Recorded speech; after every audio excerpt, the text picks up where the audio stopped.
Hi guys, அஸ்ஸலாமு அலைக்கும் and back to our channel. Okay, இப்போ உங்களுக்கு யாருக்கெல்லாம் இந்த இன்டர்நெட் ஸ்லோ பிரச்சனை இருக்குது அண்ட் இப்போ பார்த்தீங்கன்னா கிராமப்புற சைடில் வந்து இந்த இன்டர்நெட் கிடைக்கிற தன்மையே இப்போ நல்லாவே குறைஞ்சிக்குது.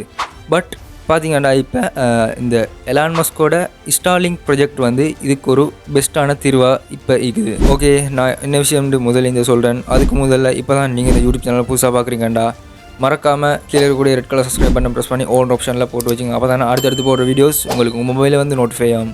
ஓகே, வாங்க வீடியோக்குள்ளே போகலாம். ஓகே, ஸ்டார்லிங்க் என்றால் என்ன? வாட்ஸ் த ஸ்டார்லிங்க் அப்படின்னா விண்வெளியில் இருக்கிற செயற்கைக்கோள் மூலம் பார்த்தீங்கன்னா இப்போ இன்டர்நெட்டை வழங்குகிற ஒரு செயற்திட்டம் தான் இந்த ஸ்டார்லிங்க் ப்ராஜெக்ட். இது வந்து இந்த உலகத்தில் எந்த மூலையிலையும் இல்லாட்டி எந்த ஒரு கிராமப்புறங்கள் இருந்தாலும் இது வந்து நல்ல ஸ்பீட் ஆகிக்கும். அண்ட் அடுத்து வந்து பார்த்திங்கன்னா இது வந்து நம்பகமானதுமான ஒரு இணைப்பை வந்து எங்களுக்கு வழங்குறதுக்கு ஒரு இலக்கு கொண்டிருக்குது இந்த ஸ்டார்லிங்க். அதெல்லாம் ஓகே. இப்போ வந்து இந்த ஸ்டார்லிங்க் இன்டர்நெட் வந்து இப்போ வந்து இலங்கைக்கும் வருமானு கேட்டால் வரும். ஆனால் வந்து இன்னும் வந்து இலங்கைக்குள்ளே இந்த ஸ்டார்லிங்க் ப்ராஜெக்டை வந்து இன்னும் அறிமுகப்படுத்தலை.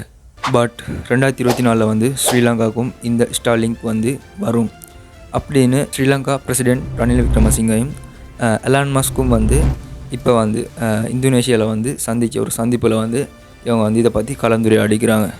ஆனால் 2024 வந்து இப்போ இந்த ஸ்டார்லிங்க் ப்ராஜெக்ட் வந்து ஸ்ரீலங்காவுக்கும் வந்தால் வந்து இப்போ வந்து இன்டர்நெட் ஸ்பீடுக்கும் வந்து நல்ல ஒரு சான்ஸாக அமையும். இந்த ஸ்டார்லிங்க் ப்ராஜெக்ட் வந்து ஸ்ரீலங்காவுக்கும் வந்தால் என்ன பெனிஃபிட்ஸ் அப்படின்னு கேட்டால், கிராமப்புற ஏரியாவில் வந்து எங்களுக்கு வந்து இன்டர்நெட் அக்சஸை வந்து இம்ப்ரூவ்மெண்ட் பண்ணிடும். அடுத்து வந்து பார்த்திங்கன்னா இன்டர்நெட் ஸ்பீடை வந்து இணையத்தள வேகத்தை வந்து எங்களுக்கு இன்னும் அதிகரித்து கொள்ளும். அடுத்து பார்த்திங்கன்னா மெயினான 3 இருக்குது: எஜுகேஷனல், மெடிக்கல், இன்னொன்று இருக்குது பிஸ்னஸ். இந்த 3டையும் வளர்ச்சிக்கு, இந்த 3 துறைகளுடையும் வளர்ச்சிக்கு இப்போ வந்து உதவும். அண்ட் அடுத்து வந்து பார்த்திங்கன்னா இந்த ஸ்டார்லிங்க் ப்ராஜெக்டோட அடுத்த நன்மைகள் என்னென்னு பார்த்திங்கன்னா, இந்த கிராமப்புற மக்களுக்கு வந்து அவங்களோட இந்த இணைப்பு கிடைக்கிறதால வந்து அவனோட கல்வி தரத்தை வந்து உயர்த்தி கொள்ளும். அண்ட் அடுத்து வந்து பார்த்திங்கன்னா மெடிக்கல் சேவ்ஸில் வந்து இந்த இணைப்பு பங்களிப்புறதால இதுவும் வந்து வளர்ச்சிக்குள்ளாகும். அண்ட் அடுத்து பார்த்திங்கன்னா இப்போ ஸ்ரீலங்காவில் சின்ன பிஸ்னஸ் ஸ்டார்ட் பண்ணுறவங்களுக்கு இந்த இன்டர்நெட்டோட வந்து இந்த இன்டர்நெட்டை பயன்படுத்தி வந்து அவங்களோட பிஸ்னஸை வந்து இன்னும் வந்து இம்ப்ரூவ் பண்ணலும். முக்கியமாக இன்னொன்று இருக்குது. அது என்னென்னா, இந்த ஸ்ரீலங்காவில் வந்து இப்போ டிஜிட்டல் எக்கனாமிக்ஸோட இம்ப்ரூவ்மெண்ட்டை இன்னும் எங்களுக்கு மேம்படுத்தக்கூடிய சான்சஸும் இப்போ இருக்குது. ஓகே, இப்போ பேசிக்காக வந்து ஸ்ரீலங்காவில் எப்படி இன்டர்நெட் கிடைக்குதுண்டா, ஃபைபர் கேபிள்ஸ், இந்த கடல் கடியில் போகிற இந்த ஃபைபர் கேபிள்ஸ் வந்து அப்படியே போயிட்டு அது வந்து டவருக்கு வந்து போயிட்டு டவர்லேருந்து தான் எங்களுக்கு வந்து அந்த சிக்னல் வந்து எங்களுக்கு கிடைக்கும். அதனால தான் பார்த்திங்கன்னா நிறைய இடத்துல வந்து கவரேஜ் பிரச்சனை இப்போ இருக்குது ஸ்ரீலங்காவில்.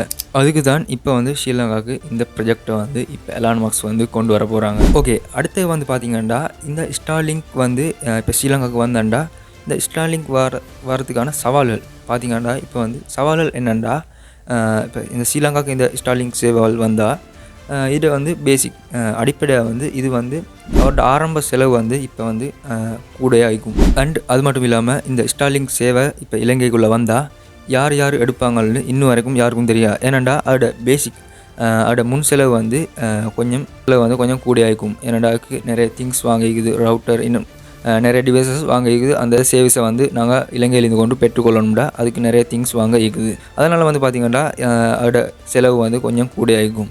அண்ட் அடுத்து பார்த்திங்கன்னா இப்போ இந்த ஸ்டார்லிங்க் சேவிஸ் வந்து ஸ்ரீலங்காவுக்கு வந்தால் இது அரசாங்கத்தோட பங்களிப்பு எவ்வளோ கேட்குதுண்டா, இப்போ பார்த்திங்கன்னா அதோட முன் செலவு வந்து பார்த்திங்கன்னா குறைக்கிறதுக்கு அரசாங்கத்தில் மானியங்கள் வழங்கப்படுமாட்டா அதுவும் இன்னும் இன்று வரைக்கும் தெரியாது. கிராமப்புற மக்கள் வந்து இந்த சேவையை வந்து ஏற்றுக்கொள்வாங்களாங்க கேட்டால் இன்னும் அதுவும் தெரியாது. இப்போ வந்து ஸ்ரீலங்காவுக்கு அறிமுகப்படுத்தலை இன்னும், அதனால் வந்து இன்னும் தெரியப்படுத்தலை.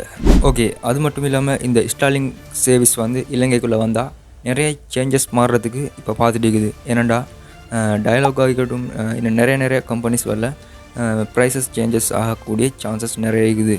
ஓகே, இப்போ வந்து இந்த ஸ்டார்லிங்கோட கன்க்ளூஷன், இந்த ஸ்டார்லிங்கோட முடிவை நான் சொல்கிறேன்.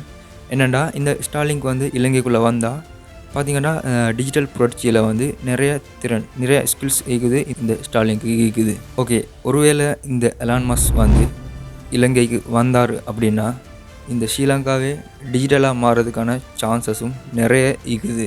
ஓகே காய்ஸ், எதிர்காலத்தில் இலங்கையோட வளர்ச்சிக்கு இதில் பங்களிப்பு எப்படி இருக்குதுன்னு நாங்களும் வெயிட் பண்ணி பார்த்துட்டே இருப்போம். ஓகே காய்ஸ், இன்றைக்கி வீடியோ இதை பற்றினது தான். வீடியோ பிடிச்சிருந்தால் லைக் பண்ணுங்கள். அண்ட் எங்களோட யூடியூப் சேனல் இன்னும் சப்ஸ்கிரைப் பண்ணாதவங்க கீழே கூட ரெட் கலர் சப்ஸ்கிரைப் பண்ணி ப்ரெஸ் பண்ணி ஓன் ஆப்ஷனில் போட்டு வச்சுங்க. அப்போ தான் அடுத்தடுத்து போட்ட வீடியோஸ் உங்களுக்கு மொபைலில் வந்து நோட்டிஃபை ஆகும். ஓகே, இந்த வீடியோ இந்த இடத்துல என் பண்ணிக்கொள்கிறேன். மீண்டும் ஒரு நாள் வீடியோவில் சந்திப்போம். பாய்.